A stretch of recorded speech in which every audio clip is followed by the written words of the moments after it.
I'll just record a quick video, just outlining cost of ownership and value for money in motorcycles. It's kind of a topic that is often discussed kind of at a singular level within various motorcycle reviews, where at the end or midpoint of a video where they talk about whether they appreciate a given bike being good value for money in terms of its competitors. There's always a number of factors that go into that. I think some of it can tend to be quite almost at a personal level, like, is this bike valuable to me, and if it is, therefore it's worth your purchase, which is totally fair. I think that ultimate metric probably overrides a lot of others, but having researched recently to buy a new motorcycle and looking at some of the numbers, I think you do see quite a lot of variance going into the practical figures of what's involved in buying a bike. And for the purpose of this video, I'll focus primarily on PCP, which is a finance option, primarily because if you're dealing with cash, you're dealing with a direct trade value, something like that. You don't see quite as much variance. Like, what you can spend is what you get, and you're not dealing with any kind of overages.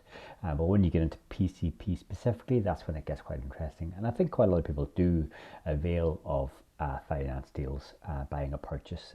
For me, a bike is somewhat of a superfluous purchase that go outside maybe other purchases that you have. So buying through finance is totally valid and probably valuable for most people. And I'll use the middleweight bike adventure segment specifically to make this comparison. Because ultimately that's the bike that I chose for myself. A little bit of bias on the front of it. I do have a KTM 790 Adventure, so if I do display any bias based on the specific purchasing decision that I made, I apologize for that. I am trying to be as objective as possible.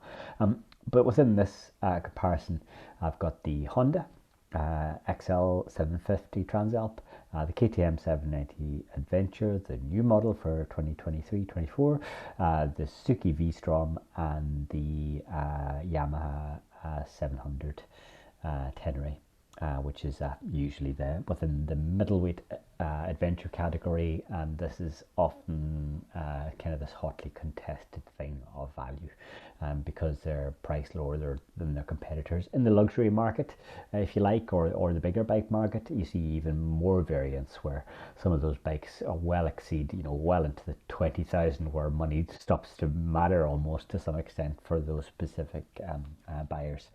Therefore, you might see anything ranging from 15 to 25 to 30, even maybe in the Ducati sense. Whereby with this one, the margins are much closer and there's more competition. You see similar within the middleweight adventure segment, and maybe the lower capacity adventure segment and so on as well. You see just different bands depending on specifically where we're at. What we're talking about here, within this segment, you're dealing anywhere within the £10,000 to about maybe anywhere into £14,000, I would say, is probably that middleweight sector for the adventure bike specifically. And as they're all in comparable class, you would expect them to be quite similar. For me, maybe even quite the same, I suppose, because again, when you watch these reviews, they all they're really trying to split difference between these bikes. They're all relatively close in terms of performance and features. Well, actually, I'll go into features a little bit, but overall they compare quite well. So you'd expect them to be quite similar, but ultimately when you put it through kind of the PCP machine or the finance machine, you do see quite a big difference, which is interesting, as a buyer.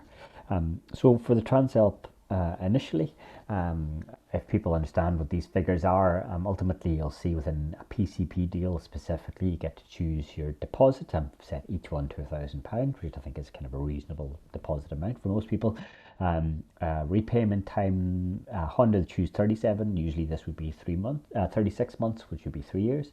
I put in 6,000 miles for each, which again I think is a fairly normal average for someone who uses their bike relatively frequently but aren't commuting on it or doing any crazy kind of orderly adventures. You would have to increase for those, and also and then within the actual price variation, what you'll pay per month in this specific case is 15149, but in this case you'll be paying that amount for 37 months, and then you have an optional final payment of 5,000 pounds.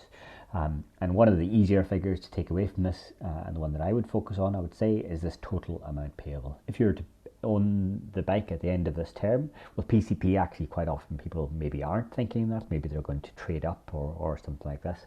But if this is a bike they're going to have quite a lot of time, they're probably focused on this total amount payable. And the reason why you might want to split it is you might want to kind of hedge your bets around.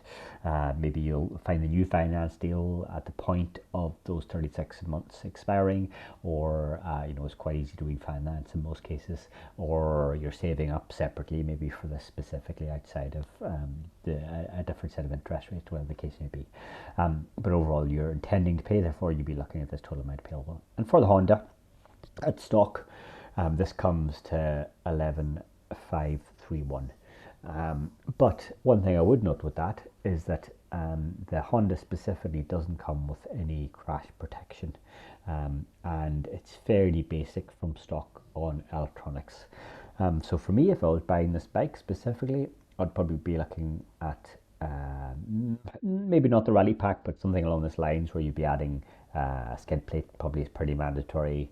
An engine guard is probably pretty mandatory. Maybe you'd be splitting the difference between some of these things. You'd probably buy aftermarket knuckle guards rather than the specific pack, which might be a little bit cheaper. For me, I'd probably be adding the quick shifter. So yeah, for a normal buy, I would say you probably would be looking at adding this either as a whole from Honda or as various aftermarket packages. But you're probably looking around about another £1,000 additional. If you were to get that with Honda and you're adding this on, I'd be adding obviously £1,000 to your total price, and you'd be adding the interest rate of 852 to that £1,000. You'd be paying in the region of maybe £1,300 extra on top of this 1151. So then you'd be looking at 12,600. I'm going to be kind of approximate for the purposes of the example, but a 12,600 total price for the Honda Transal. Moving on to the KTM Adventure, similar exercise. You'd be looking at your total monthly, which in this case is 13986 for the same period. What was our previous? 151, so about £10 cheaper per month for the KTM specifically, with a higher total price, but ultimately your total amount payable is £500 less. And that is because the representative APR for the Honda or for the KTM at this stage is significantly lower than the Honda. KTM typically do this, especially at entry. A lot of their newer bikes will typically come with quite a low representative APR. That's always been quite interesting for me, or alluring to me. I'm going on finance because you're kind of not giving away money for nothing. It seems like kind of good value from my perspective. Maybe it's just psychological, but ultimately it comes through in a real figure as well. But yeah, in this case you're paying 11,500. Again, although it does come with a little bit more stock, you've got the hand guards, you've got the bash plate. For me personally, I added the rally pack.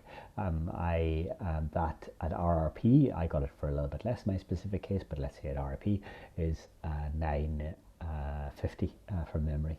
So you'd be adding on about £1,000 again, plus that 4.9, so a little bit over £1,000. So you'd be paying at 1,200. So overall, you're kind of keeping that £600 differential by the time you've added the things you would probably want to add to this KTM to have it as the bike you would actually keep. So far, yeah, £500 difference between the KTM 790 and the Honda Transal, which actually isn't a huge amount, taking into account what the APR is, which is significantly better on the KTM. I think in that specific case, you'd be calling the difference of, like, do I have kind of £500 to spare in my life over a 5-year period, which probably, I suppose, if you're buying a bike like this, maybe you do, so that's okay. But also you'd be thinking probably about reliability, obviously a whole different area, but reliability, I think, the only advice I would have on that is if you feel, based on your research or your general feeling that a bike is going to be unreliable for you, and you think that the Honda is going to be reliable and the KTM is inherently unreliable, or vice versa, I think that you should kind of listen to that. I think it's nothing worse than buying a bike with an assumption, because then in a way you'll either be worried about it and it never happens, or it will happen and you'll be so frustrated because that's what you thought in the first place and you're validated. So it's not quite as scientific, that aspect of it, but it's a big important part of the decision buying process. So again, same exercise for the V-Strom. Your payment in here is 163, so roughly about £15 more than the Honda, and about £20, 20, maybe even £30 more than the KTM, and a higher optional final payment, so they've changed the proportion slightly over the same term, and the total amount payable comes to 13,300. You'll probably be adding about £500, I would say, in extras, probably crash bars, and there's not a lot you can add specifically to the V-Strom in comparison to the other bikes, because well, in the KTM sense, for example, you can get cruise control. I'm pretty sure you can't get full stop cruise control on the Suzuki or the Honda, as far as I know. But for the Suzuki, you can add, say, crash bars, and maybe that's about it. Maybe a higher, taller windscreen as well. Seems to be kind of a common extra there. So maybe about £500 more. But even with the comparison to the Honda and the KTM, you're paying, I would say, probably significantly more, maybe £1,000 more than the Honda, and about maybe £1,500 more than the KTM. You have to check those maths, but overall, I'm pretty sure that's right. And for that, again, you're into maybe brand alliance, or your feel on the bike, and things like that. Last comparison, I'll add the Tenere 700. I've actually added the World Raid, which is maybe a little bit contentious, but that's mainly because I think if you were to compare those bikes across the board, with the extra fuel capacity that it has and the upgraded suspension, I think that actually brings it closer in terms of base spec to either of the other three bikes. So in comparison to the other two bikes, I think it's probably it's like not quite a class below if you go to the base 700, but I think this is ultimately a more comparable class, and therefore I think it's fair ultimately to bring this into the comparison in terms of comparing cost. So yeah, running those figures through, overall the total payable, if we jump straight to that, is 14,683.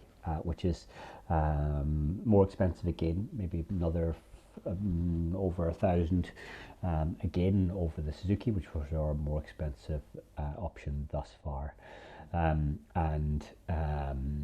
yeah, you're paying significantly more over the same overall period, and I think quite often the Tenere comes up as saying, like, well, taking all of those other options into account, I'll still have a Tenere. It is the best value for money, and so on, which I think factors in this, at least perceived, I would say, reliability factor, which is obviously a little bit hard to quantify. But yeah, like I say, it's what value it has to you. I think for the Yamaha, for me, some of that is rolled up in the marketing.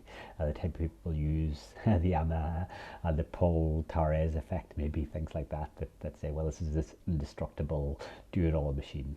Ultimately, it's going to come down to the rider, I think, to unlock the specific capabilities that the Tenere has. But that's not knocking at this bike. By all accounts, it seems pretty awesome.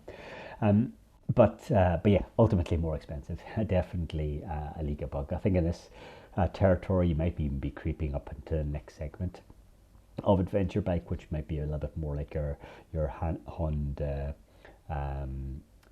Africa Twin and the KTM 890 as opposed to the 790, and so on, would obviously be within that general price range. And I think if you're above 15, you're well into that sort of above middleweight market, so not cheap by any means. Yeah, I hope that's interesting to people. Like I say, there's quite a lot to consider overall, and I think that with the comparing these different models, I think it's obviously a personal decision and a personal assessment to make the choice that is right for you.